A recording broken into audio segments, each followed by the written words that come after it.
Vector बेटा vector. आपको पता है हमारे पास तीन एक्सिस होते हैं, that is X axis, Y axis and Z axis. यदि हम किसी पॉइंट को रिप्रेजेंट करते हैं, सपोज ये पॉइंट है 2 3 -2, तो आप कहेंगे सर ये है हमारा 2 along X axis, 3 along Y axis and -2 along Z axis. ये 3 डायमेंशन में बेटा। यदि इसी पॉइंट को हम वेक्टर में लिखना चाहें, इसी पॉइंट को हम वेक्टर में लिखना चाहें, तो ये पॉइंट वेक्टर कहलाता है बेटा, पॉइंट वेक्टर, पॉइंट वेक्टर। और ये एक्चुअली में होता क्या है, ये जो ओरिजिन होता है ये ओ पॉइंट, ये सपोज करो पी पॉइंट, पी माने पॉइंट। ये ओपी वेक्टर कैसे रिप्रेजेंट किया जाता है? ओपी वेक्टर आप कहेंगे sir 2i cap plus 3j cap -2k cap. किसी भी वेक्टर को ऐसे रिप्रेजेंट किया जाता है, कैप कहलाते हैं, कैप कहते हैं बेटा इसे, आई कैप, जे कैप, के कैप। ठीक है, आई हमेशा एक्स एक्सिस के अकॉर्डिंग होता है, जे हमेशा वाई एक्सिस के अकॉर्डिंग होता है और के आपका हमेशा जेड एक्सिस के अकॉर्डिंग होता है। ठीक है, यदि अब हम कहते हैं ये भाई दो वेक्टर इक्वल है, ओपी वेक्टर है ना, किसी एक वेक्टर के इक्वल है, that is O M vector के इक्वल। और ओ एम वेक्टर आपका है suppose x i cap plus y j cap plus z k cap. और हमारा ओपी वेक्टर है 2i cap plus 3j cap -2k cap. तो बेटा आप कहेंगे सर यदि दो वेक्टर इक्वल हैं तो if and only, if and only x is equal to 2, y is equal to 3 and z is equal to -2।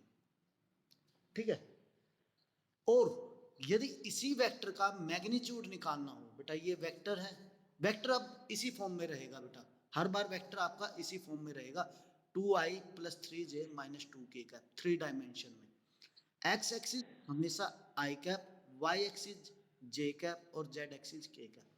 ये तो हमारा वेक्टर हो गया। ठीक है सर, यदि दो वेक्टर इक्वल हैं तो कोरोस्पोंडिंग एलिमेंट भी इक्वल होंगे, कोरोस्पोंडिंग एलिमेंट भी इक्वल होंगे।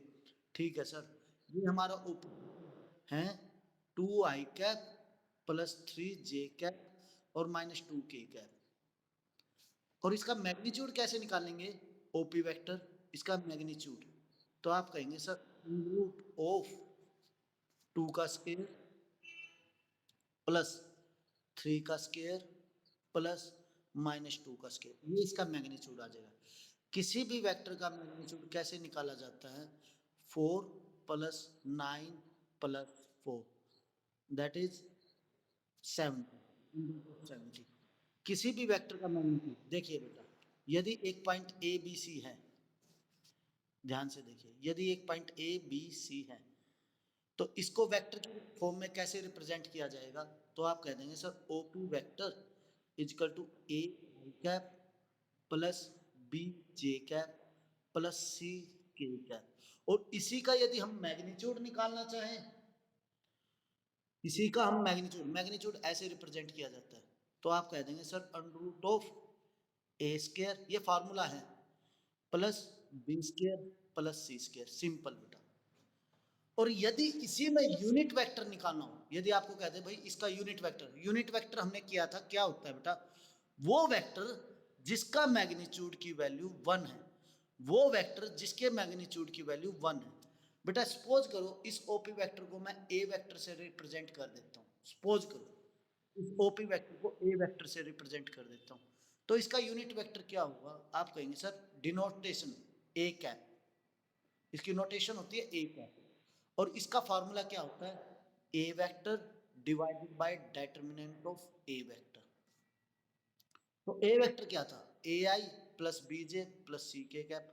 और डिटर्मिनेंट ऑफ ए वेक्टर क्या था? Under root of A square plus B square plus C square. तो सर ए कैप क्या हो जाएगा? ए कैप का फॉर्मूला आप कहेंगे sir a i cap plus b j cap plus c k cap divided by under root of A square plus B square plus C square. ये बेटा unit vector का formula होता है। ठीक है, अब सपोज करो दो वेक्टर हैं, हमारे पास दो वेक्टर हैं।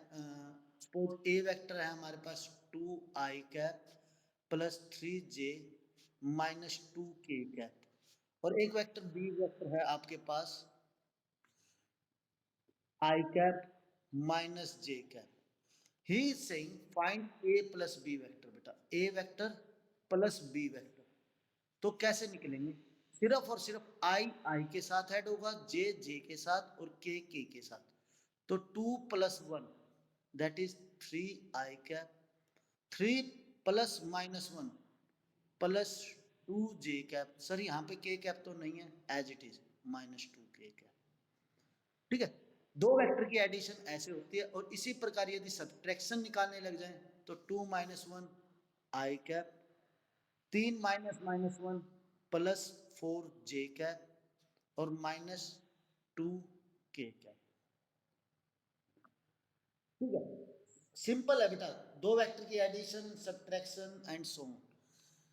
अब देखिए सबसे लास्ट एंड इंपॉर्टेंट, सबसे लास्ट एंड इंपॉर्टेंट, यदि कोई भी वेक्टर ऐसे है बेटा, जैसे कि ये मेंशन है 2i cap plus 3j cap -2k cap, यदि इसके डायरेक्शन रेशो पूछे जाए, डायरेक्शन रेशो रिप्रेजेंट कैसे किया जाता है? D R, D R, direction ratio. तो आप कह देंगे सर देखो इस ब्रैकेट में पुट अप किए जाएंगे डायरेक्शन रेशो 2, 3, -2। सिंपल, सिर्फ आई जे और के कोफिशिएंट डायरेक्शन रेशो होते हैं। और बेटा यदि डायरेक्शन कोसाइन पूछे जाएं तो सर वो क्या होते हैं? Direction cosine. डायरेक्शन कोसाइन क्या होता है? इन दोनों में हमेशा कंफ्यूजन रहती है। डायरेक्शन रेशो तो ठीक है, आई जे के कैप के कोफिशिएंट, और डायरेक्शन कोसाइन सर, तो सबसे पहले बेटा इसका यूनिट वेक्टर निकालो। इसका यूनिट वेक्टर, इसका यूनिट वेक्टर क्या होगा? A vector divided by determinant of a vector. तो पहले तो बेटा इसका डेटर्मिनेंट ऑफ ए वेक्टर निकाल लो। डेटर्मिनेंट ऑफ ए वेक्टर क्या होगा? √2 का स्क्वायर +3 का स्क्वायर ±2 का स्क्वायर। तो क्या आया था बेटा? √17। तो इसको ऐसे लिख दो 2i cap plus 3j cap -2k cap divided by √17। तो इसको आप क्या लिख सकते हैं सर?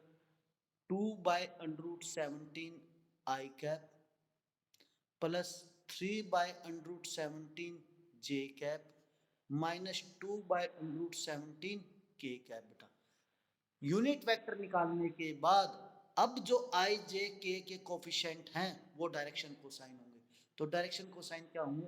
2/√17, 3/√17 और -2/√17। ठीक है बेटा, यहां तक कोई प्रॉब्लम हो तो बताओ। समझ में आ गया अच्छे से? अब देखिए बेटा, यदि दो पॉइंट गिवन है आपको, सपोज करो दो पॉइंट गिवन है, ये हो गया आपका 2, 3, -4, और एक पॉइंट आ गया आपका -1, 2, 1। He is saying A B, ये पॉइंट ए है, ये पॉइंट बी है, ए बी वेक्टर निकालिए। ए बी वेक्टर कैसे निकलेगा? 2 - -1 3i cap, 3 - 2 +j cap -4 -1 -5k cap. बेटा देखिए हमने क्या किया, यदि ए बी वेक्टर पूछा जाता है तो b - a कर दीजिए। ए बी वेक्टर पूछा जाता है तो b - a, 2 - -1 3i cap, 3 - 2 +1j cap -4। देखिए 2 - -1, 2 + 1 3i cap, 3 - 2 j cap -4 -1 -5k cap. इसी प्रकार यदि बी ए वेक्टर पूछा जाए, बी ए, तो बेटा जो बाद में पॉइंट होता है उसमें से सब्ट्रैक्ट किया जाता है। -1 -2 -3 i cap, 2 - 3 -1 j cap, 1 - -4 +5 k cap. ठीक है, देखिए आप ए बी और बी ए वेक्टर में किस चीज का डिफरेंस है, सिर्फ माइनस का डिफरेंस है बेटा। माइनस कॉमन ले लीजिए, दोनों वेक्टर सेम हो जाएंगे। तो हमने किया भी था ना, A B vector is equal to minus B A vector, किया था हमने ऐसा, A B vector is equal to minus B A vector. यहां तक कोई प्रॉब्लम बताओ? कंफर्म, पक्का? अब देखिए लास्ट वन, हमने 10th में एक सेक्शन फॉर्मूला किया था, याद होगा आपको। सपोज ये दो कोऑर्डिनेट है x1 y1 और ये दो कोऑर्डिनेट है x2 y2।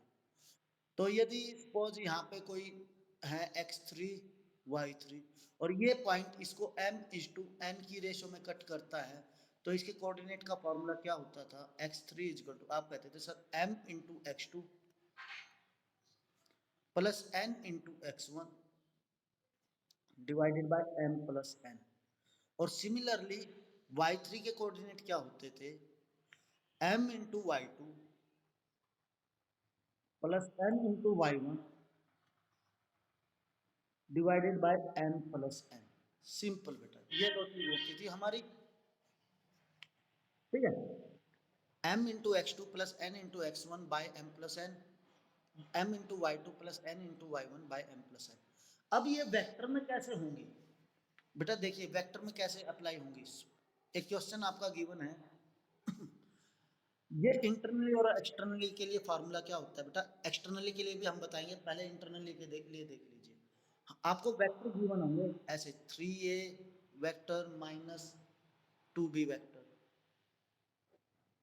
और एक वेक्टर दिया होगा आपको a vector plus b vector. ठीक है बेटा, वो कहता है एक vector find the position vector of r such that it divide it in the ratio of 2:1।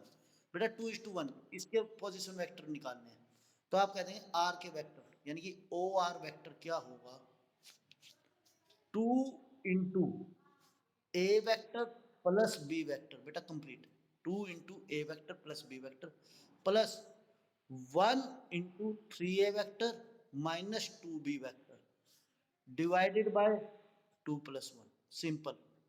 तो ओ आर वेक्टर के पोजीशन वेक्टर क्या हो जाएंगे, 2a vector plus 2b vector plus 3a vector minus 2b vector divided by 3। तो आप कहेंगे sir 2a plus 3a 5a vector, 2b minus b 2b खत्म बेटा, divided by 3 that is 5/3a vector. ये बेटा ओ आर के position vector. ये तो था यदि इंटरनली कट आउट है, इंटरनली।